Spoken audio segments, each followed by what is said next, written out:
Amém? Deuteronômio capítulo 34, verso 4 ao 12.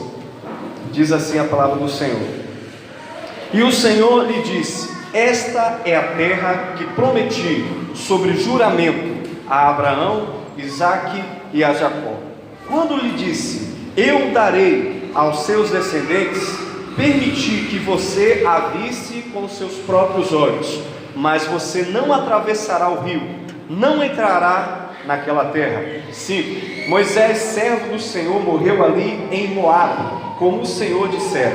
Eles sepultaram em Moabe e no vale que fica diante de Bet-peor, mas até hoje ninguém sabe onde está o seu túmulo. Moisés tinha 120 anos de idade quando morreu. Todavia, nem os seus olhos, nem o seu vigor se enfraqueceram. Os israelitas choraram Moisés nas campinas de Moabe durante 30 dias, até passar o período do pranto e luto. 9. Ora, Josué, filho de Nun, estava cheio do espírito de sabedoria, porque Moisés tinha imposto as suas mãos sobre ele, de modo que os israelitas lhe obedeceram e fizeram o que o Senhor tinha ordenado a Moisés. Em Israel nunca mais se levantou profeta como Moisés, a quem o Senhor conhecera face a face, e que fez todos aqueles sinais e maravilhas que o Senhor tinha enviado para fazer no Egito, contra Faraó, contra todos os seus servos e contra toda a sua terra, pois ninguém jamais mostrou tamanho poder como Moisés, nem executou os feitos temíveis que Moisés realizou aos olhos de toda Israel. Amém? Feche seus olhos. Senhor, nós queremos te dar graças, muito obrigado, porque até aqui o Senhor tem falado conosco, por intermédio do louvor, por intermédio da palavra de oferta. Nós queremos que o nosso coração seja essa terra fértil e que essa semente, que é a tua palavra, está sendo lançada, e que nós possamos recebê-la, e que possa produzir e trazer mudança em nossa vida, em nome de Jesus. Posso ouvir um amém? Amém. Irmãos, é interessante que antes de falar acerca do que é que te motiva, eu queria te dar um parecer do que foi a vida de Moisés. Talvez muitos conhecem a história por ler a palavra, pelos filmes, pelos vídeos, pelas historinhas infantis que contam muito a respeito de Moisés. Mas tem um fato interessante, é que Moisés já nasceu sem poder nascer. Ele nasceu num período onde Faraó havia decretado uma ordem que todo menino hebreu tinha que morrer. Então a mãe de Faraó esconde o menino por 3 meses, depois o menino é lançado no rio. Você sabe e conhece todo o contexto da história. A sua irmã acompanha todo o trajeto do menino saindo de um lugar até o outro, até a filha de Faraó encontrar o menino e tomar o menino para si, a ponto de poder colocar o menino como seu próprio filho, como algo que ela mesma talvez dentro de si sentia que ela tinha recebido da parte de Deus. E depois a história é tão maravilhosa que a própria mãe vem e amamenta o filho, e é impressionante a história dele. Mas o que mais me impressiona é que quando Moisés atinge uma maturidade, ele resolve andar no meio dos seus, porque ele em nenhum momento teve a mente dos egípcios, apesar de conviver no meio dos egípcios. Isso aqui que me pega, porque a maioria de nós é só mudar de lugar, a gente começa a se adequar ao ambiente. Por exemplo, se você ir para o Rio de Janeiro e passar lá uns 4 anos no Rio de Janeiro, possivelmente você vai começar a falar carioca e vai perder um pouco da levada baiana. Isso eu falo porque eu tenho um primo meu que saiu daqui, morou aqui possivelmente 27 anos, foi para a Espanha e está lá na Espanha. Tem um que está 7, tem um que está 12, e os dois já não falam mais nosso idioma. Não sei se é por causa do local, da forma com que eles impulsionados a falar, mas até com a gente conversando normalmente, eles não conseguem falar da mesma facilidade que nós estamos falando. Eles têm dificuldade. E até mesmo esses próprios jogadores que vivem mais fora do país, quando eles vão dar entrevista, vocês veem eles falando muito pausadamente para não atropelar e nem jogar um idioma em cima do outro. Mas me impressiona é que Moisés, mesmo passado a vida dele inteira dentro do Egito, ele não perdeu as características de quem ele era. Amém. Aí a Bíblia sempre aponta, se você for olhar figuramente, o Egito como um mundo. Mesmo nós estando no mundo, não significa que o padrão do mundo tem que ser adequado a nós. Nós que temos que mudar os ambientes onde nós estamos. Alguém crê nisso? Fala para a pessoa que está do seu lado, você é o canal de Deus para mudar os ambientes em que você encontra. Se nós não estamos mudando, querido, e se nós estamos sendo impulsionados a mudar, significa que tem algo errado conosco. Então nós precisamos reavaliar, nós precisamos reeducar a nossa forma de cristianismo. Então Moisés ali, ele mesmo dentro do palácio, ele sai para ver o pessoal que é da sua família. E nisso, você sabe, ele encontra ali um egípcio maltratando um hebreu. Ele mata, enterra, esconde. Depois no outro dia ele volta no mesmo lugar e ele encontra dois hebreus brigando. E quando esses dois hebreus estão brigando, ele: peraí, rapaz, como é que vocês podem ser da mesma família? Estão brigando. Ele diz: mas você acha que você é alguém sobre nós? Quem é que te constituiu líder sobre nós? Acaso fará conosco o que você fez com o egípcio? Então Moisés já descobriu que o povo ali estava inteiramente entendendo que ele já tinha matado alguém. Então ele foge, some e vai para Midian. Quando ele chega em Midian, irmãos, ele vai trabalhar com ovelhas, porque o seu sogro era um pastor de ovelhas. Nesse período que ele trabalha de ovelhas, 40 anos se passa desde que ele sai de um lugar e vai para outro. São 80 anos na vida de Moisés, parece que 80 anos apagado, esquecido, sem motivação alguma. Só que dentro desse período de vida de Moisés, que é um período de silêncio, que a Bíblia não dá muita coisa a respeito dele, parece que se aumentou nele um temor muito grande pelas coisas espirituais. A Bíblia diz que ele chega, está tocando os animais, encontra em um belo dia uma sarça ardendo, e ele se aproxima para ver. Quando ele chega, aí a Bíblia diz que o anjo dá uma ordem para ele: olha, você não venha para cá mais perto, porque o lugar onde você está é santo, tire a sandália dos pés. E aí é quando Moisés recebe a convocação do chamado que Deus tinha para a vida dele. Deus fala: olha, eu ouvi o clamor do meu povo, eu preciso tirar o meu povo da terra do Egito, e eu escolho você para fazer isso. Eu escolho você para ser o enviado, para poder ajudar a tirar o meu povo de lá. Você vai ser a minha voz diante do povo. Então Moisés recebe uma carga, querido, de responsabilidade muito grande.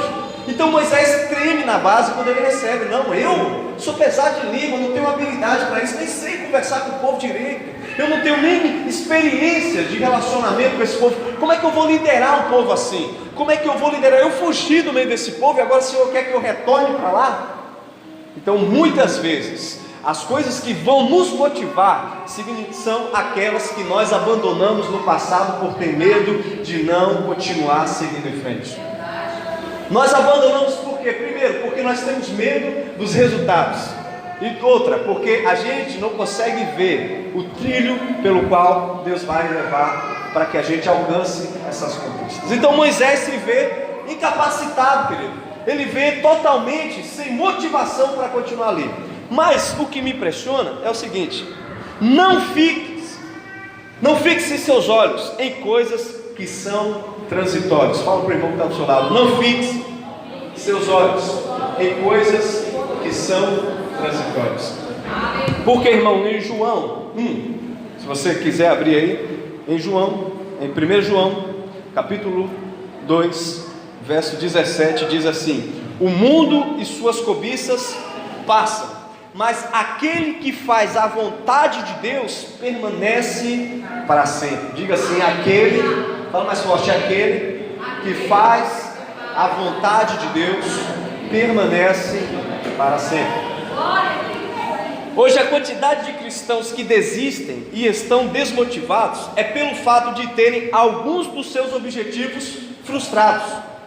A maioria dos cristãos hoje que estão desmotivados, que não tem força para caminhar, que você: e aí, meu irmão, como é que você está? Estou desmotivado. E aí, irmão, bora fazer isso? Estou desmotivado. E aí, meu irmão, não, é muito tempo, não tenho tempo, estou na correria. Já falou? A maioria do pessoal que responde, ainda mais quando você não vê ele muito tempo: como é que você está, querido? Estou na correria, não tenho tempo. Ô irmãos, eu fico imaginando o seguinte: às vezes nós corremos tanto atrás do vento, que quando a gente parar, você vai ver o tanto de coisa que você perdeu.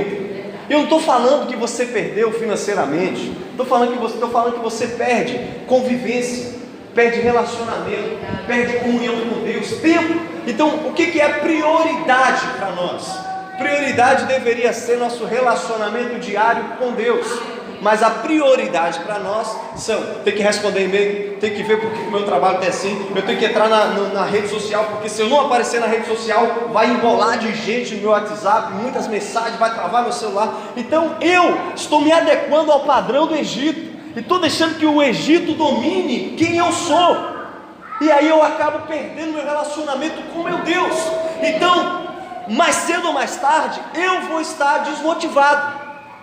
E aí, por minhas frustrações, de eu estar desmotivado, aí o que eu faço com aquilo que me dão? Eu não quero, não dá para me fazer, não tenho condições, porque eu não estou motivado. Eu preciso de motivação, eu preciso que traga um pregador diferente, preciso que traga outro ministério de louvor diferente. Então a minha motivação está naquilo que é transitório, que é passageiro, que chega aqui e passa, não fica. Então eu estou motivado no que é movimento, eu não estou motivado naquilo que é eterno. A minha motivação não está em Deus, porque se tivesse em Deus, eu não precisava e nem necessitava ficar correndo atrás de motivações alheias. A minha motivação tem que estar inteiramente voltada em fazer a vontade de Deus. Olha o que João diz, 1 de João capítulo 2,17: o mundo e suas cobiças passam, querido, elas vão embora, elas não permanecem, mas ele diz assim: mas aquele que faz a vontade de Deus permanece para sempre. Então eu tenho que mudar. Se eu quero me motivar, o que eu tenho que fazer? Primeiro, eu tenho que mudar a minha estratégia.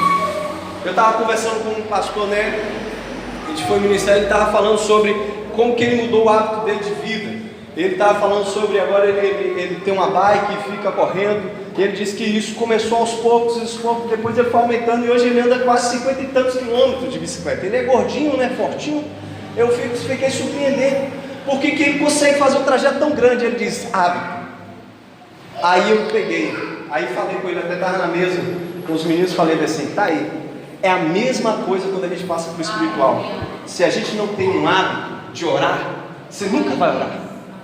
Se você não tem um hábito de ler a palavra, você nunca vai ler a palavra. Você até começa, mas você não termina. Por quê? Porque isso não se tornou um hábito para você. Não tem prazer nisso. Você tem mais prazer em ficar vendo os vídeos, que eu também gosto disso, de ficar vendo os vídeos na internet, de ficar vendo essa correria de debate que está agora, essa discussão política que está aí. Mas cadê suas horas debulhado na palavra? Cadê suas horas degustando um bom livro que pode acrescentar coisas bem melhores do que alguém comentou uma foto sua, do que alguém deu um like para você, do que alguém compartilhou um vídeo seu? E aí eu fico imaginando: meu Deus, por isso que a gente está desmotivado, porque a gente tirou o foco, porque a gente tirou o objetivo. O objetivo não é mais Deus. Meu objetivo é o que Nana pensa ao meu respeito. O que ela vai ver se eu postar uma foto diferente? O que vão ver se eu não aparecer no local na hora tal? Eles esquecem de priorizar a presença. E quando a gente não prioriza a presença, a gente fica desmotivado. Fala para o irmão que está do seu lado: priorize. Fala mais forte, que priorize a presença. Oh, Deus. Outra coisa: no entanto, para Deus, circunstâncias e adversidades são para nos lapidar e para um objetivo maior. Então, querido, entenda uma coisa: às vezes, quando a gente quer desmotivar, quer ficar desmotivado, eu estava conversando com um amigo meu, e ele disse que um dos companheiros nossos da antiga virou um desengrejado. É o que eles dizem que são agora. Nenhuma igreja fala a verdade, nenhuma igreja prega a verdade. Então ele virou um desengrejado. Eu falei: sabe qual é o problema do desengrejado? O problema é que ele se frustra com ele mesmo, com as próprias fraquezas dele, e coloca a culpa na igreja. E aí é o seguinte: aí a igreja, que também tem suas culpas e seus erros e suas adversidades, que por isso que nós estamos todos aqui, por isso que nós somos todos iguais, porque senão aqui tinha que ser um lugar de santos, né? Então tinha que canonizar todo mundo aqui, irmãos. Então, se nós estamos aqui, todo mundo com seus defeitos, e a Bíblia diz que um serve para aperfeiçoar o outro em Cristo, porque a Bíblia diz que como um ferro afia outro ferro, assim o homem é o seu amigo. Então, as suas tribulações, as suas fraquezas, e eu olho para você e vejo você tentando vencê-las, me motiva também. E o fato também de eu olhar para você e não querer ver você mal, eu vou tentar corrigir você a ponto de também saber que um dia eu preciso ser corrigido. Está dando para entender, querido?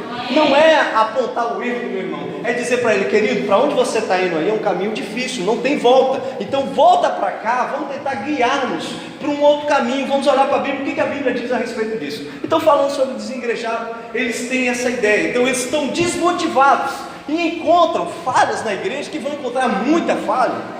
Então você que nos visita, ou que você está querendo fazer parte da igreja, deixa eu te dar um recado aqui muito importante. A igreja mais cedo ou mais tarde vai falar com você, querido. Você decide se quer andar com a gente ou não, mas mais cedo ou mais tarde ela vai falar com você. Vai falar porque nós somos humanos e cheios de falha. Agora tem um que nunca vai falar com você, é Jesus Cristo, aquele que morreu na cruz do Calvário só para te dar a vida eterna. Esse não vai falhar, esse aí você pode ter total confiança que ele não fala com você. Então as pessoas têm essas frustrações dentro de si, irmãos. E uma coisa que eu percebo é que as adversidades que a gente acha que muitas vezes está enfrentando para nos desanimar, muitas vezes são colocadas pelo próprio Deus para que nós cresçamos nela e nos tornamos mais fortes. Os ventos e as tempestades que vêm sobre a tua vida são para aperfeiçoar você, para crescimento. Elas não são para desmotivar você, elas são para fazer você se tornar alguém melhor em Deus.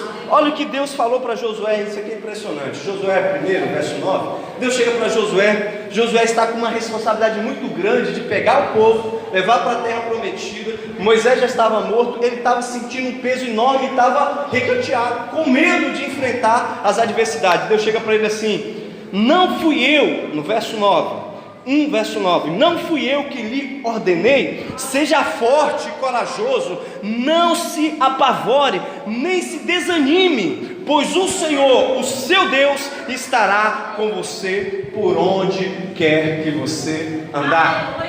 O próprio Deus está dizendo para ele: cara, não desanima, não deixa que a desmotivação paralise o meu projeto para a tua vida. O meu projeto para você é algo maior do que a circunstância que você está enfrentando. Então, quando o Senhor falou para mim, no momento de oração, estava orando, de repente veio na minha mente: o que é que te motiva? O que é que faz você querer ter mais de Deus, querido? O que é que faz você vir à igreja nas quartas e no domingo e frequentar a sua célula? Qual é o tipo de motivação que me leva a isso? É apenas ter um lugar de encontro pessoal, familiar, ou um lugar onde você não quer ficar mais em casa, ou é um local onde você vai ver a expressão da glória do Senhor se manifestar e você contribuir para aquilo? Tudo isso tem que ser julgado, tudo isso tem que ser imaginado. O que eu posso fazer para entender o que é que me motiva e o que é que me desmotiva? Outra coisa, irmãos, que nós temos que aprender: os nãos, irmãos, também é uma forma de Deus demonstrar o seu amor. Diga mais uma vez para o irmão que está do seu lado, diga assim: os nãos também é uma forma de Deus demonstrar o seu amor. Deuteronômio, como eu disse lá no texto, no 34, verso 4, olha o que Deus disse para Moisés, irmãos. E o Senhor disse, Deuteronômio 34, verso 4, e o Senhor disse: esta é a terra que prometi sob juramento a Abraão, Isaque e a Jacó, quando lhe disse: eu a darei aos seus descendentes. Permiti que você a visse com os seus próprios olhos, mas você, diga assim, não, diga assim, mas você não atravessará o rio, não entrará naquela terra. Irmãos, eu já li esse texto indignado com Deus. Alguém além de mim já leu esse texto indignado com Deus? Por quê, irmão? Vou te falar aqui. Se tem um cara que merecia estar ali dentro, é Moisés, irmãos. Ninguém mais daquela raça ruim que morreu tudo no deserto merecia, só esse cara. Esse cara doou a vida dele todinho, irmãos. Foram 120 anos, irmãos, para concluir um projeto que ele mesmo nem viu o resultado. Primeiro foi 40 anos em Midian, depois mais 40 anos andando com esse povo no deserto. Irmão, ele não precisava passar por isso. Não precisava no meu momento. E o camarada, meu irmão, isso é impressionante. Muitas vezes eu olhei isso aqui e falava: não, isso errou em alguma coisa. Aí eu tentava me consolar, lembrando do texto que Jesus está lá no Monte Tabor e desce Elias e desce ele. Eu falei: não, mas Não, mas aí Jesus honrou ele, mas Deus honrou ele aí. Não tem nada a ver. Depois você vai crescendo, você vai criando maturidade, você vai entendendo mais a Bíblia. Mesmo que eu tentava me consolar na indignação de Deus não permitir que ele entrasse, e aí Deus começou a me levar para outras coisas. O objetivo dos nãos é que ele fará você entender as realidades da vida, por mais duras que elas sejam. Os nãos levam a sermos mais dependentes de Deus, querido.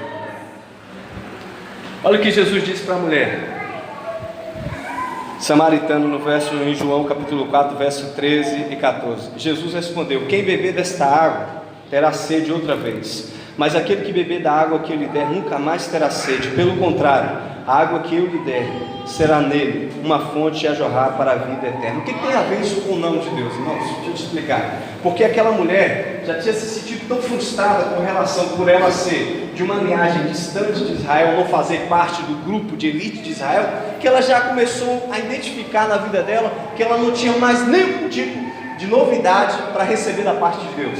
E Jesus na frente dela, Jesus diante dela, podendo mudar o quadro da situação dela, mas o histórico negativo de frustrações não fez ela entender que ela estava com privilégio de mudança na frente dela.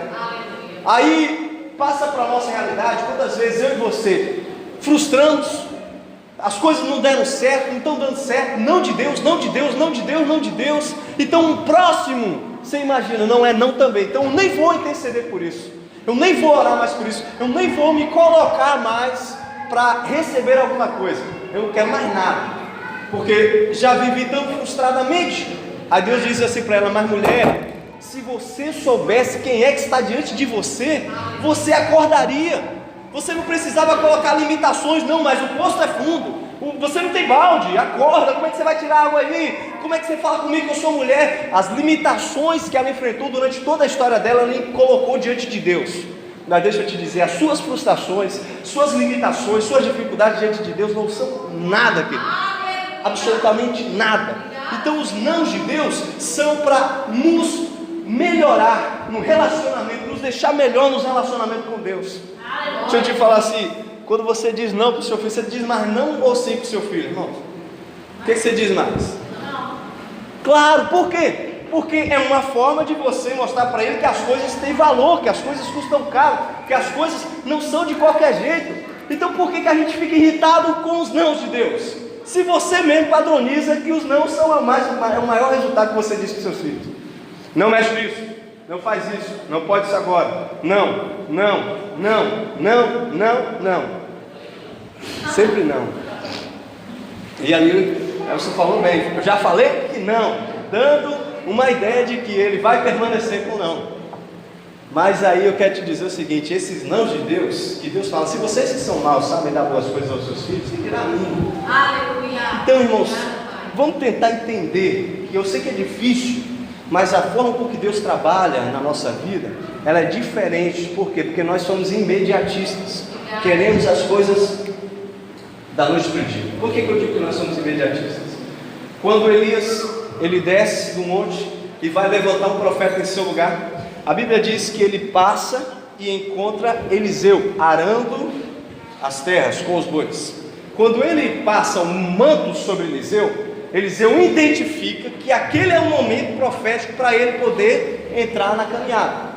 Aí ele larga tudo, é tudo, larga os bois, larga os aparelhos, despede da mãe e do pai e vai seguir. A Bíblia não conta, mas aproximadamente foi cerca, pelas contagens históricas dos reis, cerca de 14 anos servindo, até o momento que Deus chamou Elias e Eliseu continuou com o ministério. Davi, irmãos, interessante, Samuel desce para a casa de Davi, Samuel unge Davi, Davi volta a cuidar das ovelhas. Pouco tempo depois aparece o gigante, Davi então derrota o gigante, é apresentado a Saul. Quando Davi é apresentado a Saul, Saul chama para ser escudeiro dele, para conhecer a realidade de um reino, para conhecer o que funciona, como que o rei é bem tratado. Quem é que pode estar na frente de um rei? Deus não colocaria Davi do nada sem entender o que vai passar.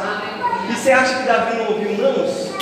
Desde o momento em que Samuel ungiu até o momento em que ele recebeu a coroa na totalidade? Claro que ele ouviu, irmãos. Então Deus não vai te dar nada sem antes lhe preparar, lhe aperfeiçoar, lapidar você para receber isso. Então os nãos é a forma com que Deus está nos lapidando para recebermos mais dele na nossa vida. Posso ouvir um glória a Deus? Então, querido, Deus é a fonte pelo qual o meu coração é reanimado. Então, quando eu disse para os irmãos que o que é que te anima? É Deus. O que é que impulsiona você? É o próprio Deus. Então, entenda uma coisa, querido. A caminhada que Deus tem para as nossas vidas, ela trabalha numa questão de confiança, de confiabilidade. Se nós não acreditarmos que temos um Deus que está governando toda a nossa vida, Ele também não vai poder soltar certas coisas em sua mão, porque você não confia que Ele está coordenando a sua vida. Então, por exemplo, um homem que contrata uma pessoa para administrar a empresa dele, ele tem que ter confiança no trabalho da pessoa. Então, ele não tem a confiança em sua totalidade, ele tem uma parte de confiança. Quanto vai se passando os anos e vai se aumentando o relacionamento desse empregado com o empregador, ele vai então administrando e soltando confiança a ponto do empregador receber juridicamente uma forma de administrar a empresa na sua totalidade, mas isso é com confiança. Então o nosso relacionamento com Deus baseia na confiança. Deus então já deixa para nós, em nossas mãos, uma certa responsabilidade. Por isso que a Bíblia está falando acerca da parábola dos talentos. A Bíblia diz que ele confiou, olha bem a expressão, confiou na mão de cada um segundo a sua capacitação, capacidade de administrar. Um 5, a outro 2 e a outro 1. Então, quando ele define isso, significa que nós temos que crescer em confiança, crescer em relacionamento. Como é que eu sei que o meu relacionamento com a minha esposa está crescendo em confiança? Até antes do casamento, nós não nos conhecíamos na parte da confiança. A confiança se tem e se conquista quando começa a andar junto, quando começa a viver junto. Aí você vai conhecer a pessoa. Então, quando a nossa confiança diante de Deus aumenta, quando a gente se relaciona com Ele, então a gente se coloca com Ele, a gente conta as nossas fraquezas, debilidades, o mais terrível possível dos sentimentos que há no nosso coração. Irmãos, o que é que motiva você? Não é que você é santo o tempo todo. O que motiva você é a fonte que você sabe que onde você chegar você vai ter água para beber. Efésios capítulo 6, no verso 10 diz assim: olha, portanto, fortalecei no Senhor e na força do seu poder, para que possais resistir nos dias maus. E tomar, querido, tomar significa que é através de uma luta, através de uma guerra, tomar a armadura de Deus para que possais resistir nos dias maus. Então ele está dizendo que é o seguinte: no relacionamento com Deus vai ter dias maus, vai ter dias tenebrosos, mas isso não pode desmotivar o seu coração, porque você tem uma fonte, e Jesus disse que Ele era a fonte para a mulher samaritana. Se você beber de mim, nunca mais você terá sede. Então onde eu encontro a fonte? No secreto. Mateus 6,6 diz assim: olha, você quando for orar, entra no seu quarto, tranca a porta e fala para o teu pai que está em secreto, que em secreto Ele vai te recompensar o serviço. Ele está à sua espera nos relacionamentos, para poder se relacionar com você. Então é interessante isso aqui, irmãos. Outra coisa, eu creio que o maior dos benefícios que a gente pode ter é ter um bom relacionamento com Deus. É Deus guiar o nosso coração. Quando eu disse para os irmãos que eu ficava chateado, decepcionado com Deus quando eu li esse texto, é porque eu não li esse texto no âmbito entre um pai e um filho. Preste bem atenção o que diz em Deuteronômio capítulo 34, 10, irmãos. Moisés aqui estava com 120 anos de idade. Você conhece alguém que tem 120 anos de idade, irmão? Não, né? Mas você conhece alguém que tem 90? Então vamos baixar um pouco mais, 80, 85. Conhece alguém que tem 85? Já viu como é que eles estão vivendo hoje? Irmãos, agora, antes de eu ler esse texto, imagine. Aí Moisés entra com 120 anos de idade na terra. Aí ele vai ter que viver naquela terra, repartindo, né, como Josué fez, repartindo as possessões de terra e tudo. Depois, acabou. Tinha mais alguma coisa? Nada. Depois que Josué reparte a terra para todo mundo, a Bíblia diz que Josué morre e o povo começa a dividir o coração entre o Deus da terra e o Deus dos céus. Mais nada. Não diz que houve mais nada depois de Josué morrer. Talvez assim seria com Moisés também.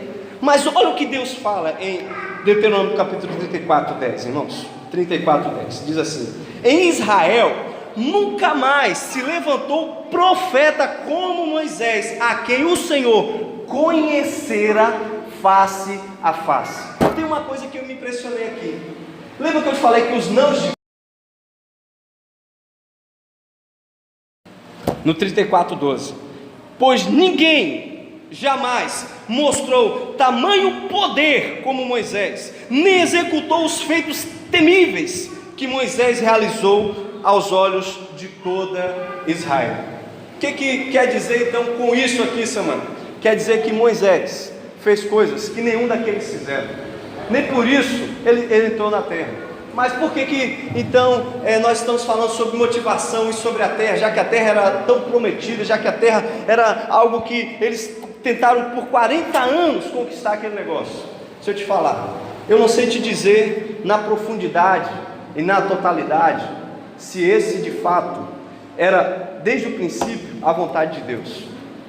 Talvez a vontade de Deus era só ter um relacionamento profundo com Moisés, só de ter um relacionamento profundo com ele durante o deserto, conhecer o coração de Moisés, porque a Bíblia diz que lá em Deuteronômio capítulo 8, que Deus levou eles para o deserto para conhecer o que tinha no coração deles, e simplesmente pelo fato de Deus ter tamanho relacionamento com ele, que a Bíblia diz que Deus não descia no meio do arraial, mas Moisés saía do arraial para ter o seu momento com Deus lá fora, e Deus vinha e falava com ele face a face. Quem dá testemunho disso aqui não é Moisés que diz: eu falo com Deus face a face, eu tenho todo o poder que Deus me deu. Quem dá testemunho de Moisés aqui é o próprio Deus. O próprio Deus fala assim: como Moisés, meu servo, a quem eu falo face a face. Vocês têm os profetas que falam com vocês, eu falo com ele face a face. O que eu aprendo aqui é que o que motivava Moisés a continuar caminhando, irmãos, Moisés não soube que ele não ia entrar na terra aqui não, onde ele morreu. Muitos anos atrás, Deus falou para ele: você não vai. Aí ele poderia dar uma birrinha, como a gente dá, né? Fazer o bico. Também não quero mais nada, não. Quero mais, não vou entrar. Qual é o resultado que eu vou ter com isso? Não vou ganhar nada. Não vou. Para que eu vou persistir numa célula? Para que eu vou persistir na igreja? O que eu tenho de lucro com isso? Nada. Aí ele esquece que o maior objetivo não é a célula, nem a igreja, é o seu relacionamento com Deus. É o que vai mudar e o que vai levar a ter motivação no seu coração. Moisés já sabia o resultado da caminhada, então ele persistiu, mesmo sabendo que ele não ia entrar. Ele persistiu em algumas vezes em continuar a respeito do trabalho dele, da vida dele com Deus. Mesmo no final, quando ele chega no monte, olha para toda a terra, Deus ainda faz questão de mostrar para ele toda a terra, e Deus fala assim: você não vai entrar. Aí, como se ele tivesse tudo bem, mas a vida que eu tenho, eu posso dizer como Paulo, se ele pudesse dizer, né, já na frente, dizer assim: olha, eu combati um bom combate, acabei a carreira e guardei a fé. Porque o próprio Deus dá testemunho de uma vida, apesar de muitos erros e fracassos que Moisés teve na caminhada, Deus não fez questão de citar isso. Deus fez questão de citar o relacionamento e a profundidade que Moisés continuou caminhando com ele. Aí se eu fizesse a pergunta para você agora, já para finalizar: o que é que motiva o seu coração? O que é que motiva você a não desistir, a não parar? Fique de pé, querido. Nós já estamos encerrando. Que você possa receber essa palavra da parte do nosso Senhor e Salvador